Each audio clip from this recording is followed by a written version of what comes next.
Do you need assistance? What if you look your fears right in the eye? Say you'll see them another time. The Wild Robot.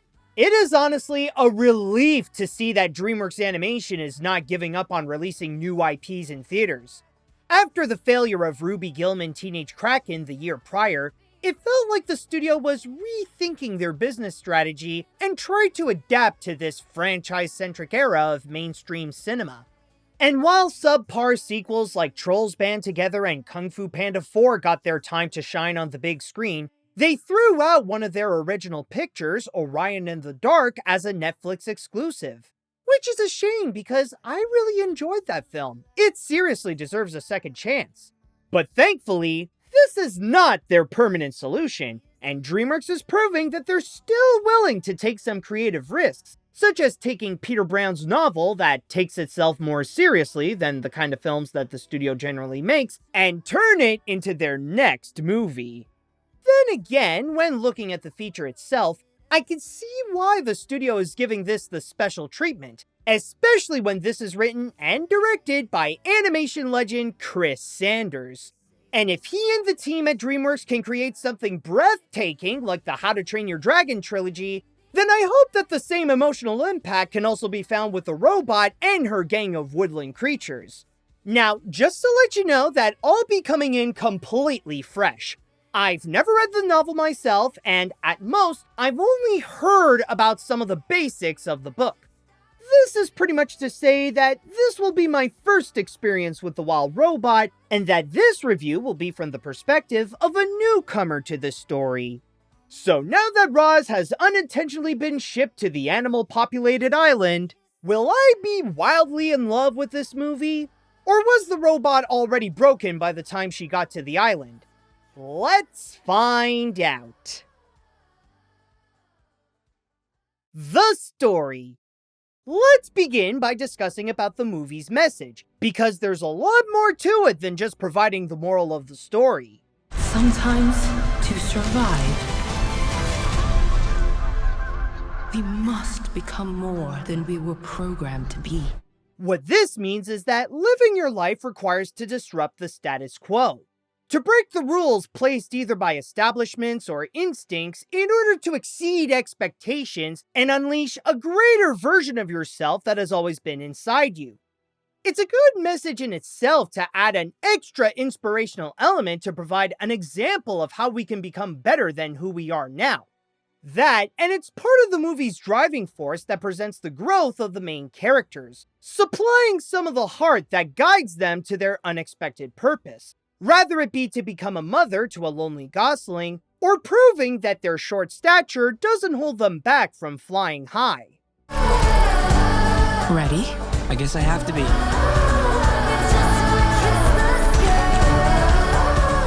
But the reason why I bring this up first is because this philosophy also applies to how the movie was created. You see, The Wild Robot is built like a mainstream picture, but it has the heart of an independent film, reminiscent to something like Robot Dreams from the year prior. Now, I can already hear through the screen many people going, "Huh?" But allow me to translate my movie nerd talk to something more understandable. Processing language. As a movie from a big-name studio like DreamWorks, the craftsmanship is very much like you'd expect from your typical Hollywood animated film. A large and lively CG world with an all-star cast and grand scenes of action and wonder, sprinkled with some comedy for the younger viewers. By the way, I'll say now that the humor is one of the movie's weaker assets. Not to say that it's bad, I find that it can be generally cute with some parts that offer nice chuckles. But it's clear that being a comedy is not the film's priority, and that it put in some jokes not because it wants to, but because it has to in order to sell it as a family film. Again, they're all right, but there are times when they feel out of place. Wait, stop! No. However, the movie's core and the storytelling deters from the standard of mainstream pictures. In a way, the concept is very simple. It's about a robot that is stranded on an island and has to survive alongside the animals that it learns to communicate with while raising a goose. On the surface, there doesn't seem to be a lot to work with, and I felt like the opening was kinda slow until the robot started to raise the gosling. But with its minimal materials, the film puts all of its energy onto the emotions. To craft the bond between Roz and the animals on the island, all while learning to become a parent, is what makes the feature engaging, adding meaning to the character's actions and how the robot's relationship with those like Fink and Brightbill evolve over time into something that is important to their survival. It's as if their kindness to one another also changed the island itself from a place where it's every creature for themselves to one that is stronger through unity and cooperation. Sure, it leads to the cartoon cliche of talking animals working together, but it builds up to it where it earned it. It feels satisfying to see how Roz's impact resonate with all the creatures on the island. I am a wild robot. And of course, as a movie where the emotions are its main element, there is a strong chance that you may get at least teary-eyed by the end of the picture. I'll admit that it did get to me more than once, mainly because of the bond between Roz and Brightbill. I'll go more into this later, but the two supply some of the movie's most tender moments that left a powerful impact on how this one is different from the rest.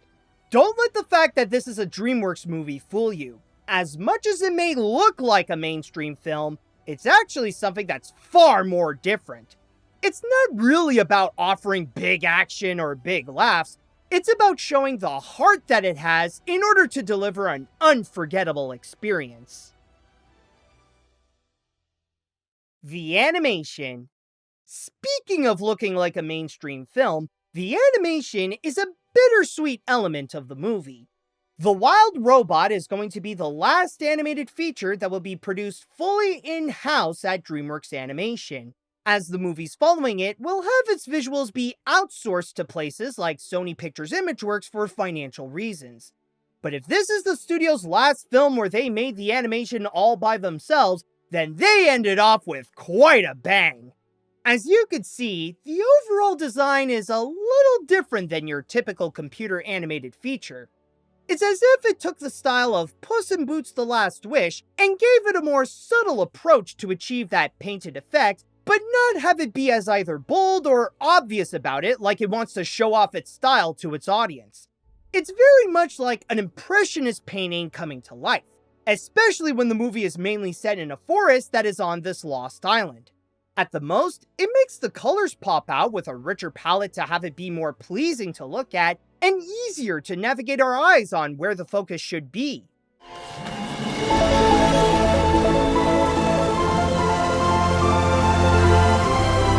Also, director Chris Sanders once said that his visual inspiration of the film were some of Disney's classics and Hayao Miyazaki's filmography. And by watching this movie, I could see that. The way it presents nature does feel similar to something like Bambi or Princess Mononoke, where it shows the forest as a home for these animals and all the variety of ways that they build their own habitats or try to live amongst each other. But most importantly, it highlights what nature is. As much as it shows its beauty, it also presents the dangers that are within it. And as Roz slowly discovers where she is, it helps to make it immersive where we discover the area alongside her.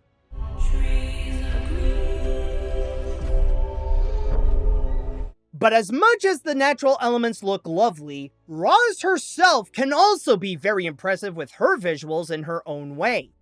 As a service robot adapting to her newly found natural habitat, the animators got very creative with her capabilities and movements, not only providing her with a whole arsenal of tools at her disposal, but also finding ways to have her express her emotions when the only thing she could move on her face are her eyes. They also use lighting within her as an additional way to communicate, playing with both color and brightness to add that extra layer to her mood and her condition. But what I was the most impressed with the animation is with the cinematography. Sanders must have brought in the studio's best storyboard artist for this one, because what added more strength to each scene is the way it was shot. They're each carefully crafted to get the most emotional power off of them, or to show how the moment is special for the characters in it. It's through how they show the scenes that add that extra sense of engagement to show how big they can be, where the flying scenes share the same feeling of wonder like in How to Train Your Dragon, or make the action feel fast-paced and intense whenever they occur. I'll even add that the score by Chris Bowers contributes to this as well to elevate the same feeling to those scenes. And with the combination of both and other elements, they emphasize how the movie is giving it their all with every shot to make them as impactful as they can be, and to make the viewer walk out with at least one scene that will amaze them in a memorable way. We must become more than we were programmed to be. Since DreamWorks will be taking a different approach to its animation after this, it's unfortunate to think that we may never see something like this again from the studio. Then again, it's all the more reason to cherish the artistry that was crafted for this movie. The characters. Before watching this movie, I was a little worried about the fact that this will have a cast of talking animals with the voice of celebrities. Based on the trailers, it looked like it wants to be taken seriously, but then... Swimming's easy. I can teach him the way my mom taught me. Swim! I developed some concerns. But now that I've seen the movie in full, I can confirm that this factor is not an issue, and these talking animals bring more heart to the picture than the laughs that some may initially expect. And yet, despite having an entire island's worth of creatures, the movie only has 3 significant characters. The first is the wild robot herself, Roz, a service bot whose cargo ship crashed and is left deserted on the island where the purpose of her creation could not be used. From there, she has to learn to adapt and find a new purpose for herself, which is to take care of a young goose that hatched in front of her, as well as to understand things that are far beyond her programming, such as lying to get out of a tough situation and to love. And not only does she do that for the goose, but she also provides that to the other animals, which challenges their instincts as much as she is fighting hers.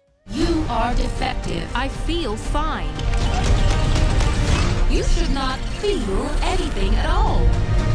Alongside her is Fink, a red fox who begins as the typical fox character by being manipulative and uses his wit to take advantage of Roz's naivete in order to live more comfortably. Over time, as he helps out in raising the gosling, he grows a bond with the robot as he receives his first taste of kindness in his entire life. The arc that he goes through is from pretending to care so that he can live better, to unironically caring so that others can have a better life. You gotta learn to make stuff up. Come on, find that, woo inside you. And then there's Bright Bill, Roz's little goose that became her adopted son. The best way to describe Bright Bill is that he's like an updated version of the Ugly Duckling story. No surprise that being raised by a robot means that he's a lot more different than any other goose by copying a lot of her mannerisms. That and his runt size makes it more challenging to adapt to his environment, which is why all the animals thought that he's just a lost cause. But as I said before, the true heart of this picture is the relationship between Roz and Bright Bill, showing both the ups and downs of their connection that make both of their lives complicated. On one hand, it makes it next to impossible for him to fit in with the other geese, not to mention understanding how he ended up in a life where he has a robot for a mom. But what makes up for it is their determination to make Bright Bill more than just a runt. In Roz's terms, everyone else thought that he is programmed to fail, but he wants to prove that he can make things work without following the rules. Suddenly I'm thinking I should maybe just stay with you guys this winter. Nope. I'd like to add that Bright Bill also stood out for me by having the best voice performance of the feature by Kit Connor. The acting is generally great with Lupita Nyong'o and Pedro Pascal, But Kid Connor really shines with his portrayal of Bright Bill's complexities, wanting to find where he belongs despite how his upbringing and his size makes him an outcast. Look, Roz, whatever task you think you're doing, you don't have to anymore. Okay, you're done. I officially unask. As for the other animals, they don't have as much depth as the main three, but they do provide their own little personality to aid them, such as Pinktail, who helps Roz understand how to be a mother, Longneck and Thunderbolt, who help with Bright Bill's lessons on flying, Thorn, who gives them muscles when times get tough, and Paddler is the egotistical comic relief. There is also Vontra, who is the villain of the film that tries to bring Roz back to the company that made her, Universal Dynamics.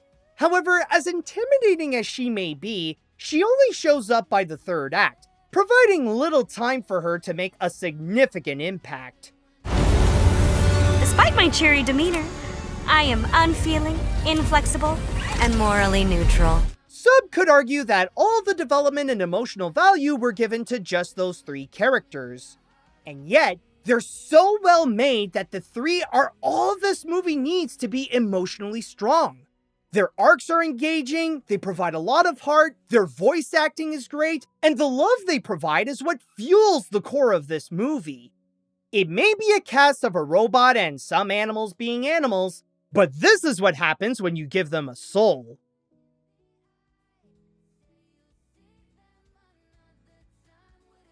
I heard several critics consider this to be the best movie from DreamWorks Animation. While I'd hesitate to say that it is the best, I'll agree that this is one of their best. The Wild Robot is a beautifully heartfelt animated feature that takes the simple premise of the Peter Brown novel and turn it into an unforgettable emotional experience. Maybe not a perfect film, but every element is carefully crafted to bring out the best of what it can offer, including an engaging story, a memorable message of breaking the status quo, amazing animation, awe-inspiring cinematography, a score that enhances the viewing, great voice acting, and loving characters who could give you a tear in your eye. I personally think that this is a must-watch, but I also advise that you should know ahead that this is an emotional picture. It may offer some of them, but this is not the kind of film if you're looking for either big action like Transformers 1 or big laughs like Despicable Me 4. This is a movie that is primarily made to make you feel, and if that's what you want, then I'm sure you'll come out loving this. And if you also came out loving this review, then hit that like button and subscribe to my channel. You could join me in finding more animated films to go wild over. As an era of DreamWorks Animation has come to a close, it's good to know that their finale was spectacular, and that's why I'm giving this the Animat seal of approval. To bring back its message, it is so much more than what it was programmed to be.